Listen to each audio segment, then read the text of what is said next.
বিশ্বকাপ খেলতে যাওয়া হচ্ছে না বাংলাদেশের। টাইগারদের জায়গায় স্কটল্যান্ড খেলবে এবারে টি-20 বিশ্বকাপে। সন্ধ্যায় আনুষ্ঠানিকভাবে এই খবর জানিয়েছে আইসিসি। এমন অবস্থায় শনিবার দুপুরে জরুরি বৈঠকে বসে বাংলাদেশ ক্রিকেট বোর্ড। দীর্ঘ ৮ ঘণ্টার বৈঠক শেষে আলোচনার বিষয়বস্তু তুলে ধরতে বোর্ড কর্তারা আসেন ব্রিফিংয়ে। জানান, আইসিসির এমন সিদ্ধান্ত মেনে নিয়েছে বিসিবি। যদি বেসড অন সাকিব আল হাসানের অ্যাভেইলেবিলিটি, ফিটনেস এবং অ্যাক্সেসিবিলিটি প্লাস হচ্ছে যেইখানে খেলা হবে ভেন্যুতে ওখানে যদি প্রেজেন্ট থাকার মতো ক্যাপাসিটি থাকে, অবশ্যই বোর্ড বা সিলেকশন প্যানেল সাকিব আল হাসানকে পরবর্তীতে সিলেকশনের জন্য বিবেচনা করবে। বোর্ড মিটিংয়ে সাকিব আল হাসানকে নিয়ে হয়েছে আলোচনা। ফিটনেস ঠিক থাকলে হোম ও অ্যাওয়ে সিরিজে খেলতে পারবেন সাকিব। তবে প্রশ্ন উঠেছে, হঠাৎ কেন আলোচনায় সাকিব আল হাসান? বিশ্বকাপ খেলতে যেতে না পারাকে ধামাচাপা দেওয়ার চেষ্টায় কি বিসিবি?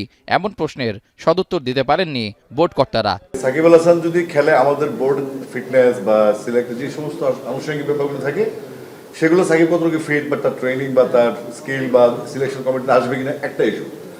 আর আমরা গভর্নমেন্টকে অলরেডি আমাদের প্রেসিডেন্টকে বলা হয়েছে এই বিষয়টা সরকারের সাথে যোগাযোগ করার ব্যাপারে। তার ব্যক্তিগত যে ইস্যুগুলো আছে তার নিজস্ব, সেগুলো যদি সরকার অ্যালাউ করে বা সরকার কিভাবে ফেস করবে সেটা সরকারের বিষয়।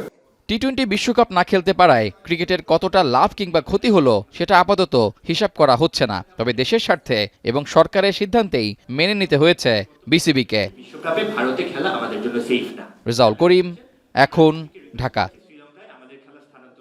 কালার এক্সপার্ট এবং ডার্ক জ্যাপ সমৃদ্ধ অরিক্স অ্যাডভান্স ডিটারজেন্ট পাউডার, আপনার লন্ড্রি এক্সপার্ট।